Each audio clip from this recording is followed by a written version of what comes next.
of us with you being Gemini rising. So now you're essentially, if I'm correct, and correct me. So Uranus is now moving into your first house, where it was in my first house before. And I can tell you the last 7 years have been hell on earth in terms of everything that was said on this. I mean, literally, like, I don't know that I could have written it better, but a personal earthquake that destructed your entire identity is so apt and so correct. I cannot stress how apt that is. Like, literally, those words are like, wow. Well, that explains a lot. I mean, I had no idea about any of this, but it's like, yeah, okay. That absolutely, I mean, just in terms of the timing of all of it. And in fact, I'm curious, I don't even remember when Uranus moved into Taurus. I know it was 7 or so years ago. I wonder what the date on that is, but that's something I'll have to look up eventually. It's interesting to me, though, that's the truth of that, and so moving now into the house of money and values, it's just so funny that in demanding I invent new ways to fund my freedom, because that's exactly what I've been doing. And it's just nice to know. In some senses, I take comfort in knowing that, wow, all of this that I'm doing, I don't want to say preordained, although you know what I feel about free will anyway, so I kind of do think it is preordained. And really, are these just signposts? Like, it's not directions, right? It's just, this is what's going to happen. Like, I didn't choose this. Like, I didn't, but this whole idea of all the different ways of weirdly successful, like, I have so many ideas floating around in my head as to how to make money. Like, literally, like 15 different ideas. And so now's the time to bring those to fruition. So I guess I just need to angry cut my wardrobe.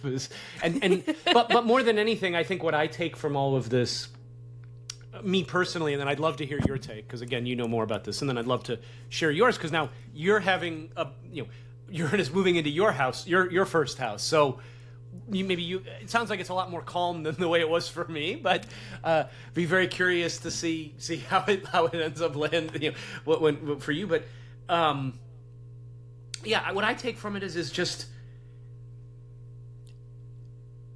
to not fear it, I guess, is where I, trust that, this was always going to happen.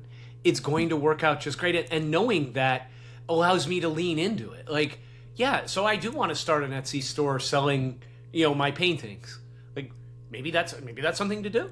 Like, it's not something I've ever really tried. It's not something I've ever thought about, but why not? Like, again, and it goes back to if that's what's open for me right now is this punk rocker, thrashing the house of money, but like, trust that it's a good thing, not a bad, like don't look at it from a fear perspective, but look at it from, I mean, it's the same thing with the reading we did a few weeks ago with all this newness, this change, this boat waiting to come up on the, come to the dock, essentially waiting to land. I can view that with nervousness and anxiety, like, when's the boat going to get here? Why isn't the boat here yet? It's supposed to be here. Like, it's not on time. Wait a second, according to my egoic schedule, it should have been here by now. Why isn't it here yet? Right? Because we all do that. I mean, let's be honest. None of us are perfect. But to be able to say, you know what? I'm not going to be afraid of this. Like, I'm not going to. You're a punk rocker, dude. Then I'm gonna learn how to be a punk rocker, and I'm gonna, but it's gonna be in my own style too. Like, yeah. I'm not gonna try to. I don't need to fit into anybody else's mold. Like, I'm wild. I'm crazy. I have weird ideas that are not for everybody. But you know what? The people that they are for, it's transformative for them, and that's what matters. Yes. And so that's what I take from all of this. I think it gives me both comfort looking back on the last 7 years and the struggles. And there have been, I mean, I've redefined myself. The person I was 7 years ago literally does not exist. It is as much a figment as Tony Soprano is a figment. Like, that Dennis existed, but no longer does exist. And that's okay. Like, but now I can understand, and I can say, standing now on the other side of it, that, yeah, wow, it really sucked, and sucked and sucked and sucked some more, and I'm here, and I'm better for it, and so I can have faith that this new thing is all, that's my approach to it. But I'm curious what you know a lot more than I do. You have studied a lot more than I do, and so I'd love your thoughts as well. No, I love everything that you said, and it really does ring true. And I think ultimately, like, even though I do love studying these things, I think, just like we've talked about, it doesn't matter if it's true as much as it matters if it's helpful. And so with anything that we talk about, I'm like, however anyone is gaining insight or validation or expansion or growth through these things, I'm like, even if it's quote unquote wrong or like the wrong interpretation, I'm like, I don't care. If it makes you a better, a wholer, fuller, more lovely you, please do it, And so I love your openness to that and to using your intuition for these things too, because ultimately that's what everything really is at the end of the day, right? Is a figment of our consciousness. But the only thing I would really add to your kind of interpretation and what you take from it is, yes, because Uranus is moving out of your rising sign, but it still has this implication for your rising sign. It's almost like how the chaos becomes your stability, because it's moving out of Taurus, the house of stability, financial security, comfort.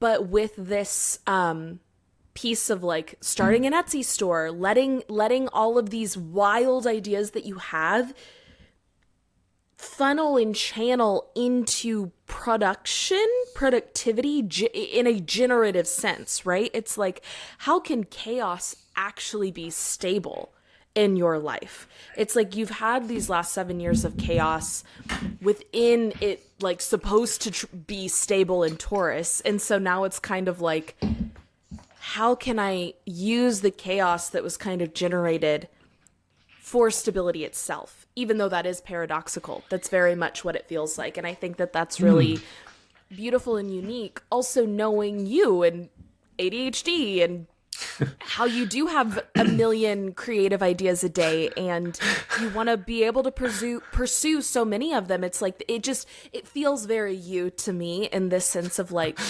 letting all of these things that may, from the outside looking in, someone would be like, that's too much. It's too chaotic. It's too all over the place. Like, what's the connection? What is all of this for? To you, it makes sense. And it is the stability. It is the curving path is the straight and narrow for you, if that makes sense. I love That's very much how I see it. And it just feels very like, yeah. And so I think that's beautiful. Awesome. No, I appreciate that. Yeah, I love that. And I take it. And yeah, it's just weird to it's just weird to see these things in hindsight, in some senses. Right. Like would it have changed anything to know it ahead of time? I don't necessarily think so, per se. Like I don't necessarily feel like, I don't know that I would have been prepared anyway. So maybe in some senses, like how do you prepare for such a monumental shift? I don't know. Yeah.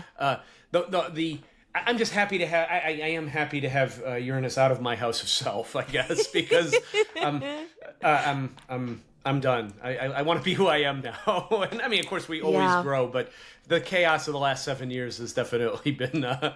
I'll be happy to have. Lot. Yeah, I mean, now we may be going into even more chaos, but maybe it won't be personal as much as it is environmental and societal. Right. I hope not, but we'll see. But so I just wanted to go ahead and read yours as well. What this guy said, and I know you've read it too, but I'm curious. What you take from it, and to me, this was actually really cool. But Uranus just spent 7 years rattling the chains in your 12th house of the unconscious, a long, strange, private fever dream. Now the revolution plugs directly into your first house, unleashing the most authentic, eccentric, and brilliant version of yourself for the next 7 years. It's like spending years secretly writing poetry in your basement, only to wake up inexplicably on stage at a slam poetry competition and winning. I absolutely I love that for you, number one.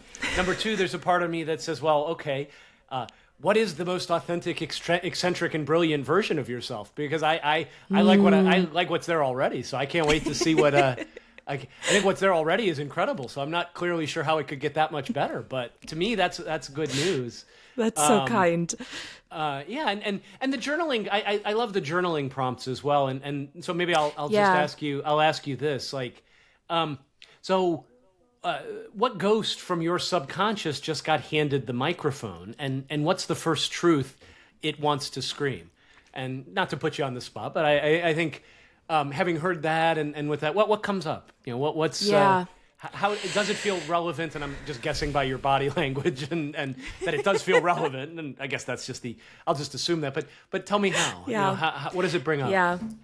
I mean, like I said earlier, it feels like I've entered my apocalypse era, and it is this unveiling. And when we think of unveiling and revealing, there is a destructive nature to it, but also it's the red velvet curtains being opened on stage, right? Is also an unveiling. And there is something to, like, when I read the poetry piece too, because I'm like, I have a whole book of poems that I just haven't done anything with, and they're just sitting on my computer, and it's like, it's time to just let it go and stop worrying so damn much about what other people think. But I think ultimately this, like, what ghost from your unconscious that has just been given the microphone, it is this, like, I said this the other day to a friend of mine, but in high school, we got an assignment to write manifestos, and mine was on being careful, as in full of care. And a friend of mine, after reading it, we were supposed to read them out loud to the class, and a friend of mine in the class said that mine felt like a slap on the face and a kiss on the cheek. And I think that's one of the best compliments I've ever gotten for my writing, because that's what I want to create for people. I want to shock people back into themselves, because you are so important and so worthy. And how much of ourselves have we forgotten? And I think like I want to like turn the mic up to 11 and just scream at people. Like, it doesn't have to make sense. It just has to be you. And like, do it anyways. And also, truth is a paradox. Like, we're all constantly searching for some truth, and it is the thing that is doing the searching.